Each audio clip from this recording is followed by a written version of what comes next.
दिनांक 11 मार्च रोजी भारतीय कम्युनिस्ट पक्षाच्या वतीने गटविकास अधिकारी साहेबांना निवेदन देण्यात आलं की घरकुल कामासाठी कर्मचारी पैसे मागणी करत आहेत.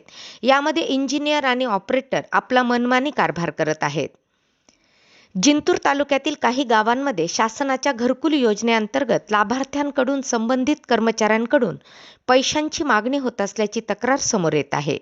लाभार्थ्यांचे म्हणणे आहे की घरकुलाचे काम पुढे करण्यासाठी तसेच स्थळ पाहणी आणि हप्ते काढण्यासाठी काही कर्मचारी पैशांची मागणी करत आहेत. शासनाची घरकुल योजना ही गरीब आणि गरजू कुटुंबांना स्वतःचं घर मिळावं या उद्देशाने राबवण्यात येत आहे. मात्र काही कर्मचाऱ्यांच्या अशा वागणुकीमुळे लाभार्थ्यांमध्ये नाराजी निर्माण झाली आहे.